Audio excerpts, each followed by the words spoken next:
Chapter 1 Introduction to Personal Financial Planning.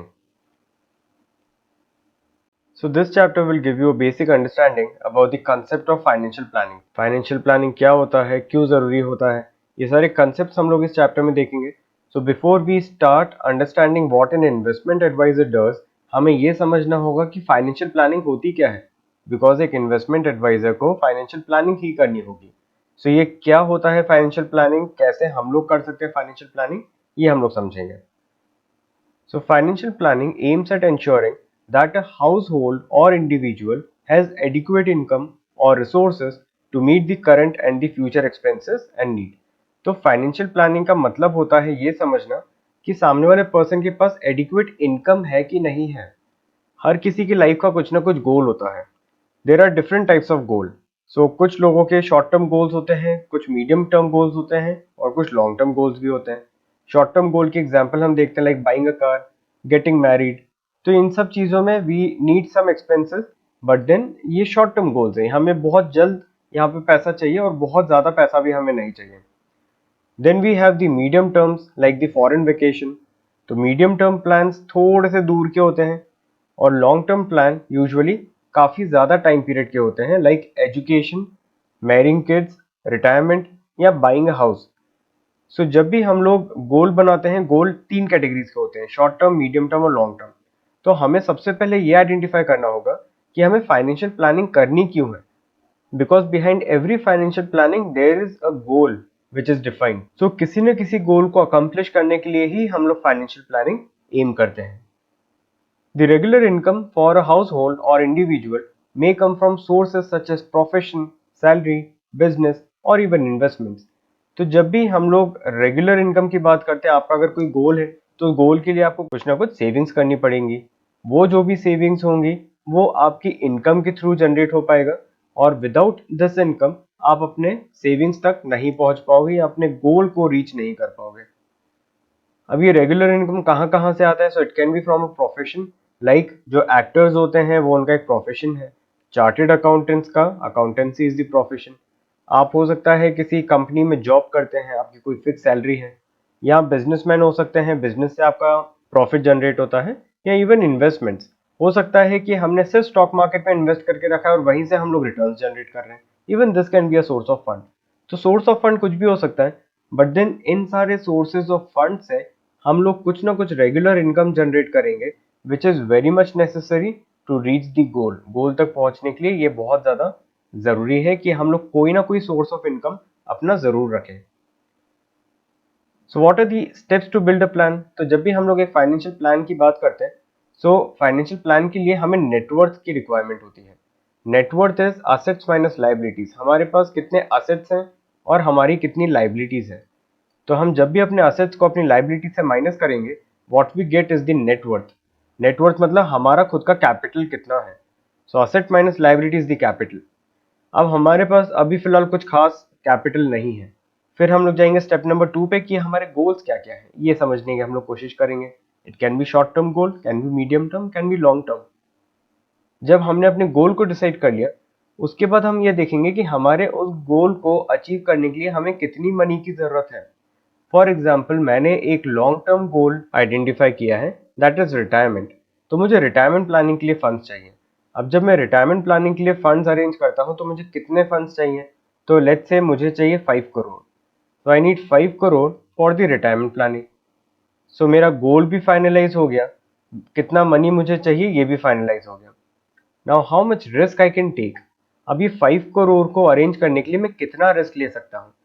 अगर मैं हर महीने 1 लाख रुपीज सेव करता हूँ तो ये 5 करोड़ तक मैं कैसे पहुँच पाऊंगा? तो यानी तो इस 1 लाख रुपीज पर मंथ को मैं किसी एफडी में कन्वर्ट करता जाऊँ, रिकरिंग डिपॉजिट में यहाँ पे करवा सकता हूँ, या इस 1 लाख को मैं स्टॉक मार्केट में इन्वेस्ट कर सकता हूँ, या मैं ऐसे किसी बिजनेस में भी इन्वेस्ट कर सकता हूँ. तो अगर मैं ऐसे स्टॉक मार्केट में इन्वेस्ट करता हूँ तो risk will be higher and the returns will also be higher. अगर मैं ऐसे एफडी में इन्वेस्ट करता हूँ तो रिस्क बहुत कम रहेगा लेकिन रिटर्न्स भी काफ़ी कम रहेंगे. सो कितना रिस्क लेने के लिए मैं रेडी हूँ उस पर डिपेंड करेगा कि मुझे कितना रिटर्न मिलेगा. अब लेट्स से मैंने सोचा कि मुझे इक्विटी में इन्वेस्ट करना चाहिए. सो एग्जैक्टली कौन से शेयर्स में? अगर मुझे स्पेसिफिक इक्विटी की मैं बात कर रहा हूँ, तो equity includes all the different shares. अगर मैं डेट की बात कर रहा हूँ, तो debt includes fixed deposits, it includes bonds, debentures etcetera. So there are various asset classes, बहुत सारी अलग अलग एसेट क्लासेस होती है। एसेट क्लासेस के कुछ एग्जांपल्स हैं, लाइक इक्विटी एक एसेट क्लास है, डेट एक एसेट क्लास है, रियल एस्टेट एक एसेट क्लास है, देन गोल्ड, कैश, ये सब अलग अलग एसेट क्लासेस हैं। So I can invest in equity if I want, I can invest in debt, I can invest in gold जो कि commodity का एक part हो जाएगा, I can also invest in real estate, या I can also invest in other assets like alternate investment funds. So ये कुछ asset classes होती हैं जिसमें हम लोग investment कर सकते हैं, और इनमें invest करने से we will get certain return, और उस return से we will accomplish our goal. The main motive is to achieve this goal. Let's take an example. Mr. Vinod is 40 years old and earns rupees 2 lakh a month. He is able to save about rupees 40,000 a month after meeting all the routine expenses of his family, paying the loans for his house, car, and other needs. His investments include those for the tax savings, bank deposits, bonds, and some mutual funds. He pays premiums on the life insurance for himself and his wife.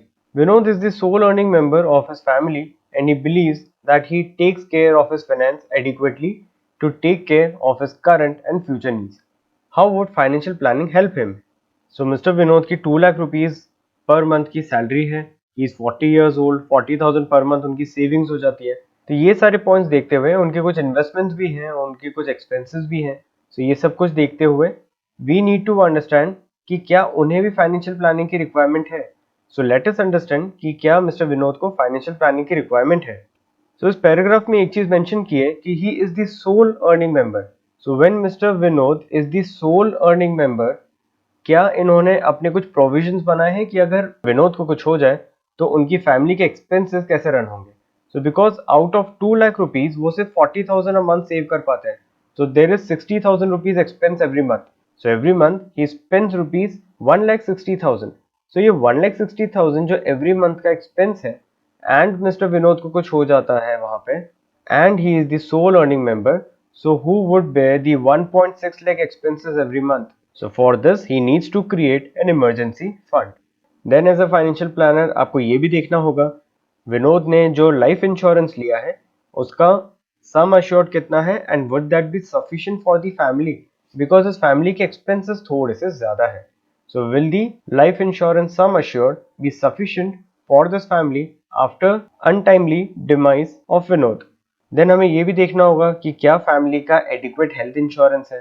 So there are various factors which we would need to understand as a financial planner, and इस client को हम लोग कैसे help कर सकते हैं, क्या क्या शॉर्टकमिंग्स है, वो सब कुछ समझना हमें बहुत जरूरी है। So for this we'll have to understand in very much detail कि what are the exact investments that the client has made, and what are the incomes and expenses, assets and liabilities of the client, और कितना कितना insurance उस client ने किया है। Financial planning is thus a process that enables better management of the personal financial situation of a household or individual. It works primarily through the identification of the key goals and putting in place an action plan to realign the finances to meet those goals. तो सबसे पहला M होता है एक गोल को identify करना, या जितने भी की गोल्स हैं उन सबको आइडेंटिफाई करना, और उन गोल्स को कैसे हम लोग मीट अप कर सकते हैं, क्या एक्शन प्लान रहेगा उसके लिए, कितना कितना अमाउंट हमें लगेगा, और उस अमाउंट को हम लोग कैसे अरेंज कर सकते हैं। इन सब रास्तों को फाइंड आउट करना is known as financial planning. So financial planning एक ऐसा प्रोसेस है जिसके थ्रू हम अपने फाइनेंशियल गोल्स का एक प्रॉपर मैनेजमेंट कर सकते हैं। So it is a holistic approach that considers the existing financial position, evaluates the future needs, puts a process to fund the needs, and reviews the progress. तो हम लोग ये भी देखेंगे कि हमें कितने अमाउंट की नीड है, हम लोग ये भी देखेंगे कि उस फंड को हम लोग कैसे अरेंज कर सकते हैं, और हम लोग ये देखेंगे कि क्या उस फंड को अरेंज करने के तरीके सही हैं। So where to invest to reach to the goal that we have set. Next is to understand the need for the financial planning. तो फाइनेंशियल प्लानिंग हम लोग क्यों सीख रहे हैं, फाइनेंशियल प्लानिंग समझने का नीड क्या है। There is a large range of financial products and services that are available for the investors today, and these need to be linked to the specific needs and situations of the clients। तो बहुत सारे products आज के time पे available है। अगर आप fix deposit की बात करो तो अलग अलग बैंक्स हैं, Kotak Mahindra bank, Yes bank, Axis bank, HDFC bank, इन सब ने अलग अलग रेट्स पे आपको फिक्स डिपॉजिट दिए हैं। तो कौन सी बैंक का फिक्स डिपॉजिट हमारे लिए बेटर है, कौन सी बैंक सेफ है, कौन सी बैंक अनसेफ है। अगर हम लोग म्यूचुअल फंड्स की बात करें so there are various companies that are providing the mutual fund services. अगर हम इंश्योरेंस लेने जाते हैं तो बहुत सारी अलग अलग कंपनीज है जो इंश्योरेंस प्रोवाइड करती है। सबके अलग अलग फीचर्स हैं, किसी ने क्रिटिकल इलनेस को ऐड कर दिया है, किसी ने कुछ एडिशनल फीचर्स ऐड किए हैं। सो ये फाइनेंशियल प्रोडक्ट्स की बहुत ज़्यादा वेराइटी आज के टाइम पे मार्केट में आ चुकी है। सो इनको समझना एक नॉर्मल यूज़र के लिए थोड़ा सा टफ हो जाता है।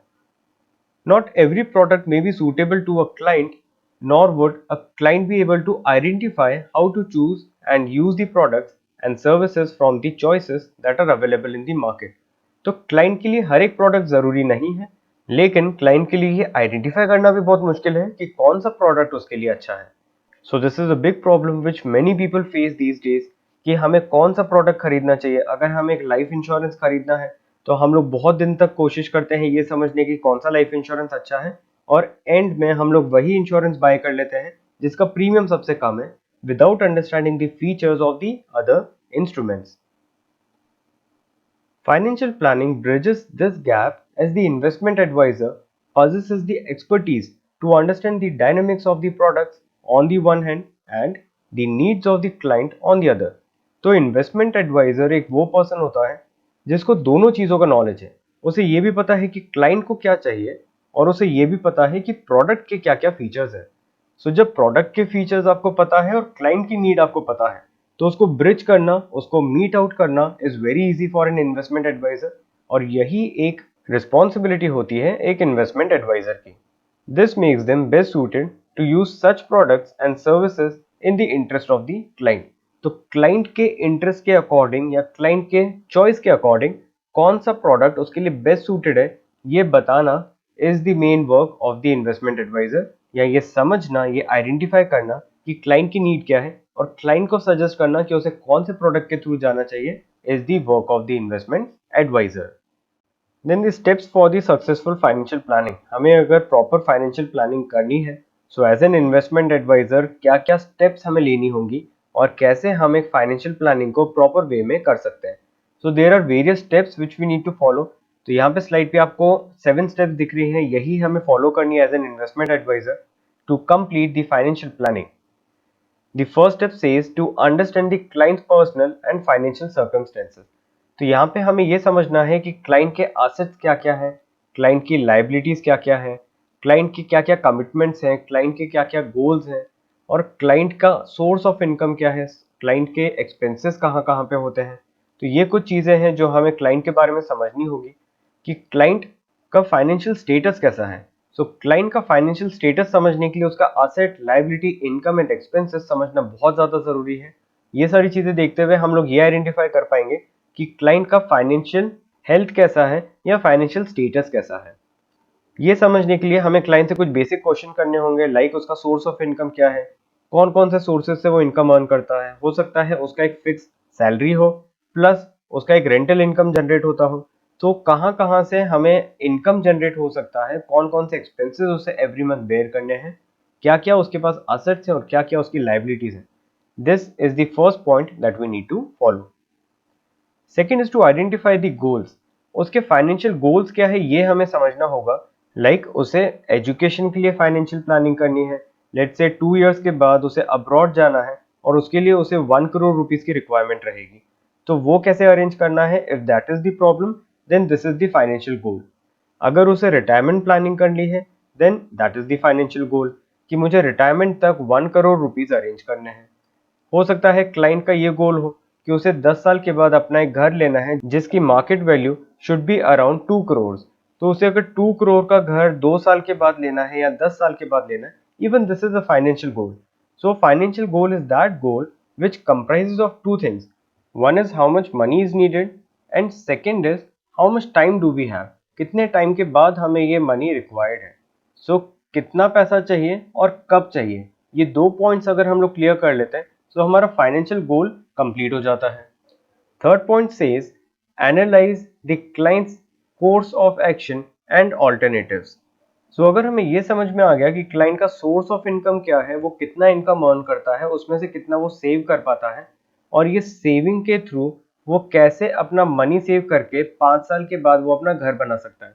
तो जब ये सारी चीजें समझ में आ गई तो इन सब चीजों को मिक्स करके हम लोग एक फाइनेंशियल प्लान डेवलप करेंगे, और ये जो फाइनेंशियल प्लान है ये हम क्लाइंट को रिकमेंड करेंगे। So there is a financial plan that is being developed and the same would be recommended to the client. Before this we'll have to analyse the client's course of action. ये point मैंने बाद में इसलिए लिया because जब हमारा financial plan हमें समझ में आ जाता है तो फाइनेंशियल प्लान समझने के पहले हमें क्लाइंट का कोर्स ऑफ एक्शन भी समझना होगा कि क्लाइंट सेविंग कितनी कर पा रहा है, क्लाइंट की इनकम कितनी है, क्लाइंट के एक्सपेंसेस कितने हैं। So basically these two points are interrelated. जो हमारा पॉइंट 3 और पॉइंट 4 है ये दोनों कहीं ना कहीं इंटर रिलेटेड है, बिकॉज हम जब तक क्लाइंट का कोर्स ऑफ एक्शन नहीं समझेंगे तब तक हम उसके लिए प्रॉपर फाइनेंशियल प्लान डेवलप नहीं कर पाएंगे। तो हो सकता है दो अलग अलग क्लाइंट्स हो, दोनों का फाइनेंशियल गोल इज सेम, दोनों के asset liability income and expenses are same, लेकिन there are some differences in the course of action. Like एक क्लाइंट के कुछ एक्सपेंसेस बहुत ज्यादा हैं, दूसरे क्लाइंट के वो एक्सपेंसेस नहीं है। So saving factor is more for client first and saving factor is less for the same client. So due to the differences in the way they manage the money will impact their financial plans. Fifth point is present the financial planning recommendations. अब जो भी हमने financial plan develop किया है वो हम लोग client के सामने present करेंगे। Then implement the financial planning. हमने अगर सोचा था कि हमें हर महीने 10,000 रुपीज क्लाइंट के अलग करके उसे म्यूचुअल फंड में इन्वेस्ट करना है, तो यहाँ पे एक्चुअल इम्प्लीमेंटेशन हम लोग स्टार्ट कर देंगे। This is step number 6। Then in the next step will monitor the progress and update accordingly. तो हम लोग ये देखेंगे कि हमने सोचा था कि एवरी मंथ हम 10,000 अलग करेंगे तो हमारे 10 साल तक 1 करोड़ रुपीज इकट्ठे हो जाने चाहिए। अब इसका ये मतलब नहीं कि हम लोग सीधा 10 ईयर्स के बाद ही देखेंगे, हम लोग ये भी देखेंगे कि 1 साल के बाद क्या हम थोड़ा सा गोल की तरफ बढ़े, 2 साल के बाद क्या हम लोग सेम डायरेक्शन में जा रहे हैं। कभी कभी ऐसा हमें लग सकता है कि हमारा जो इंस्ट्रूमेंट है वो हमें प्रॉपर रिटर्न्स नहीं दे रहा है, हमें सिर्फ इक्विटी में इन्वेस्ट नहीं करना चाहिए, हमें थोड़ा सा रियल एस्टेट में भी इन्वेस्ट करना चाहिए, या कुछ अमाउंट हमें गोल्ड में इन्वेस्ट करना चाहिए। तो हम लोग जब तक प्रोग्रेस को मॉनिटर नहीं करेंगे हम ये नहीं समझ पाएंगे कि क्या यहाँ पे कुछ चेंजेस की रिक्वायरमेंट है। तो अगर यहाँ पे कोई भी चेंजेस की रिक्वायरमेंट है तो ये सारे चेंजेस हम लोग स्टेप नंबर 7 में करेंगे। Next comes the roles of the financial planner. तो फाइनेंशियल प्लानर का क्या रोल रहेगा। सो ये कुछ रोल्स है फाइनेंशियल प्लानर के। First, he will have to recognise the exact needs and the goal. तो ये हम लोग लास्ट स्लाइड पे देख चुके हैं कि फाइनेंशियल प्लानर को सबसे पहले नीड समझना होगा कि फाइनेंशियल प्लानिंग की नीड क्या है and what are the exact financial goals. तो जब तक हम फाइनेंशियल प्लानिंग की नीड और फाइनेंशियल गोल्स को नहीं समझ पाएंगे तब तक हमारा फाइनेंशियल प्लानिंग प्रॉपर वे में स्टार्ट नहीं हो पाएगा। सो जैसे ही हमें नीड समझ में आ गई और गोल समझ में आ गया कि किस गोल के लिए हमें कितने अमाउंट की नीड है, then we'll move on to recognise the income and expense patterns. हमने क्लाइंट का इनकम एंड एक्सपेंस पैटर्न देखा और ये देख के हमें समझ में आएगा कि कितना एक्चुअली वो क्लाइंट सेव कर पाएगा और कितना वो खर्च कर देगा। कुछ लोग होते हैं जो 1 लाख रुपीज अर्न करते हैं लेकिन उसमें से 80,000 रुपीज वो लोग स्पेंड कर देते हैं। वहीं पे देर आर फ्यू पीपल जो महीने का सिर्फ 50,000 रुपये अर्न करते हैं लेकिन 50,000 में से वो 20,000 ही स्पेंड करते हैं एंड फाइनली दे सेव 30,000। तो ये दोनों सिनेरियोज में इनकम हम देखें तो पर्सन ए की ज्यादा है लेकिन सेविंग्स हम देखें तो पर्सन बी की ज्यादा है।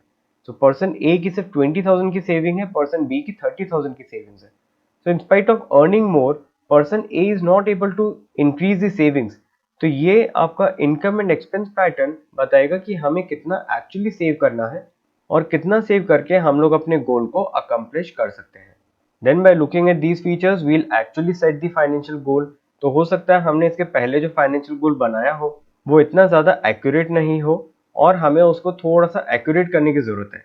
लाइक मैंने ये सोचा था कि मैं 20,000 पर मंथ सेव करता हूँ और मुझे 2 साल के बाद 1 करोड़ चाहिए। So that goal is not feasible at all. तो मुझे गोल को फिजिबल बनाना होगा, मुझे गोल को एक प्रॉपर फाइनेंशियल प्लान के अकॉर्डिंग सेट करना होगा। सो अगर मैं सिर्फ 10,000 पर मंथ सेव कर पाता हूँ और मुझे 1 करोड़ चाहिए तो मुझे कम से कम 10 साल का टाइम अपने पास देना होगा। तो मैं अपने फाइनेंशियल गोल को थोड़ा सा डिले करूंगा। सो this is actually the financial गोल जो हम लोग अब सेट कर रहे हैं, बिकॉज फाइनेंशियल गोल में अमाउंट भी क्लियर होना चाहिए और टाइमिंग भी क्लियर होना चाहिए। तो जब ये अमाउंट और टाइमिंग हमारा प्रॉपर हो जाएगा तो हम लोग बोलेंगे कि हमारा फाइनेंशियल गोल सेट हो चुका है। Then we'll move on to asset allocation. अब हम लोग ये सोचेंगे कि हमें जो 10,000 रुपीज पर मंथ सेव करने हैं उसको हमें कहाँ कहाँ एलोकेट करना है। 3,000 हो सकता है हम लोग म्यूचुअल फंड्स में इन्वेस्ट कर दें, 2,000 हम लोग गोल्ड में इन्वेस्ट कर दें, 5,000 हम लोग रिकरिंग डिपॉजिट में स्पेंड करें। तो ये अलग अलग जगह पे हम लोग अपने मनी को डाइवर्सिफाई कर रहे हैं। So this is the asset allocation. Then selecting the right investment products. तो कौन से इन्वेस्टमेंट प्रोडक्ट्स में हमें इन्वेस्ट करना है। मैंने अगर इक्विटी बोला तो इक्विटी में कौन से शेयर्स में इन्वेस्ट करना है। अगर मैंने म्यूचुअल फंड्स में इन्वेस्ट करने का सोचा तो कौन कौन से म्यूचुअल फंड्स है जो मुझे अच्छे रिटर्न देंगे और कौन से म्यूचुअल फंड्स है जो बहुत रिस्की हो सकते हैं। If I want to invest in real estate, तो रियल एस्टेट में क्या मुझे फिजिकली इन्वेस्ट करना है या रियल एस्टेट इन्वेस्टमेंट ट्रस्ट के थ्रू इन्वेस्ट करना है।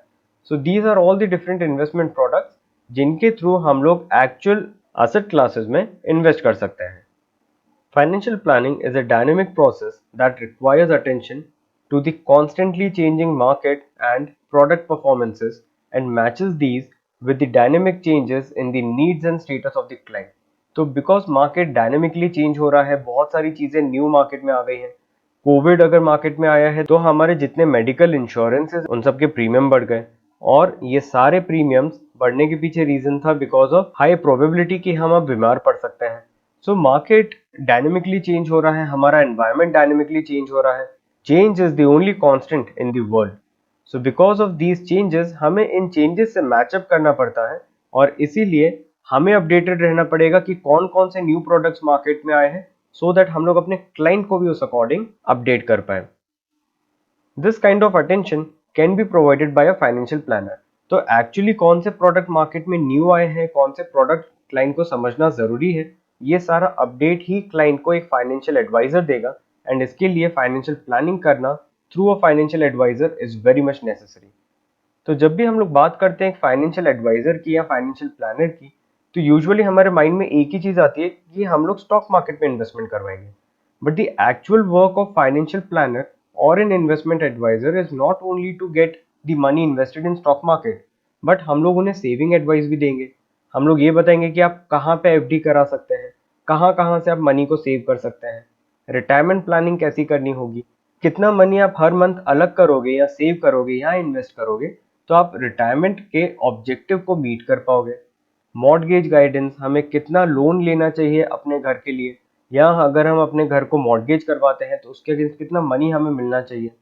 इंश्योरेंस गाइडेंस, कौन कौन से इंश्योरेंस हमें लेने की जरूरत है, हेल्थ इंश्योरेंस कब लेना है, लाइफ इंश्योरेंस कब लेना है, असिस्टेंस विद टैक्सेस, बहुत सारे अलग अलग वेज होते हैं टू सेव द टैक्स। तो टैक्स कैसे हम लोग सेव कर सकते हैं, कौन सी ऐसी चीजें हैं जहां पे टैक्स भरना मैंडेटरी है, etcetera. So the advice of a financial planner is not restricted to stock market, but there are various different fields which are being advised by the financial planner or the investment advisor। तो एक investment adviser को इन सारी चीजों का knowledge होना चाहिए और इसीलिए investment adviser module 10 and 10B में ये सारे टॉपिक्स डिटेल में कवर किए हैं so that an investment advisor should be aware about all these different concepts and हम लोग क्लाइंट को भी हेल्प कर पाए to form a proper financial planning। Now let us understand how is financial planning different from a typical financial advisory services। So normal financial advisory services और financial planning में क्या-क्या differences होते हैं। Financial planning requires following of a specific process wherein the client along with their overall needs and goals are at the core of everything being done। Other financial advisory services would normally look at meeting just a specific need like advising on stocks or debt, but the relation with other aspects might be missing।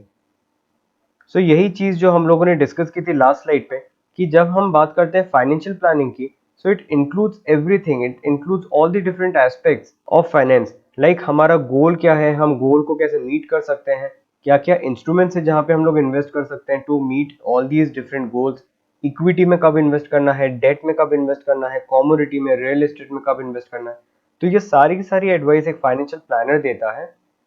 Where is जो बाकी की financial advisory services होती हैं, financial advisory services would normally look like eight meeting just a specific need.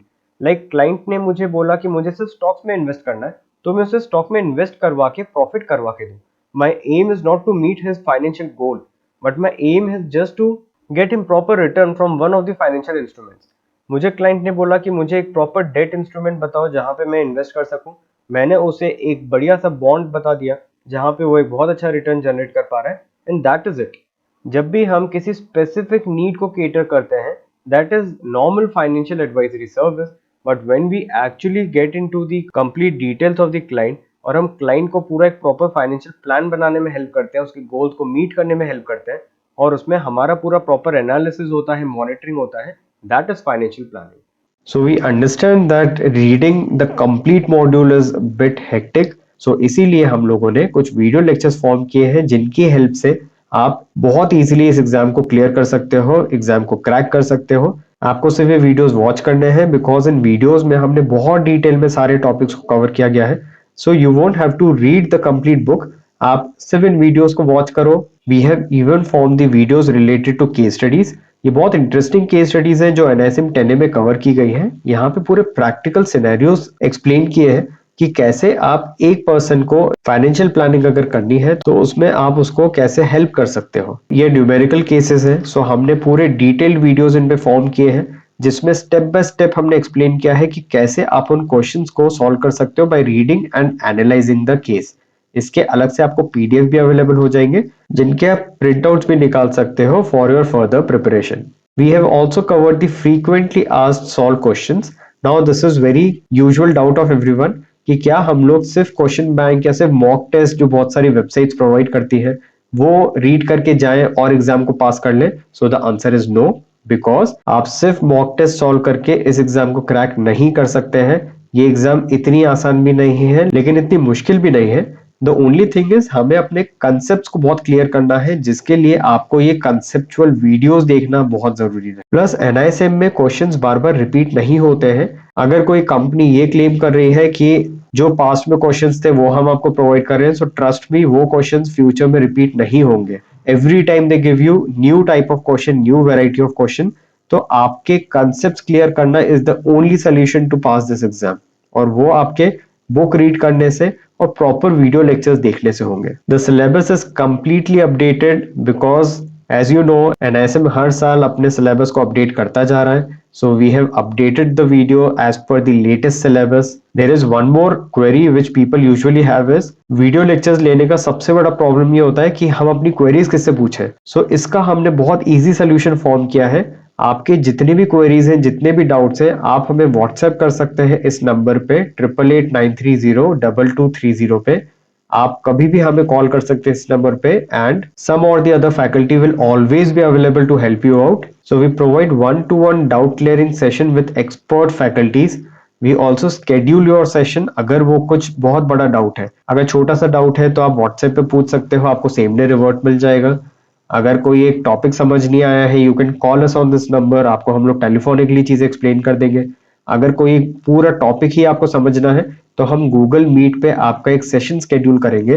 Plus आपके जैसे और बहुत सारे लोग हो सकते हैं जिनको सेम टॉपिक में डाउट है, तो हम उस पर्टिकुलर डे पे उन सारे लोगों का सेशन ऑर्गेनाइज करके we will clear all the doubts at once. Then हम लोग एक चैप्टर समरी भी प्रोवाइड करते हैं, जो समरी नोट्स है जो आप एग्जाम के एक दिन पहले पढ़ सकते हो, बिकॉज एग्जाम के 1-2 दिन पहले इतने सारे वीडियोस को वापस देखना ऑब्वियसली पॉसिबल नहीं होता है ड्यू टू टाइम कॉन्स्ट्रेंट।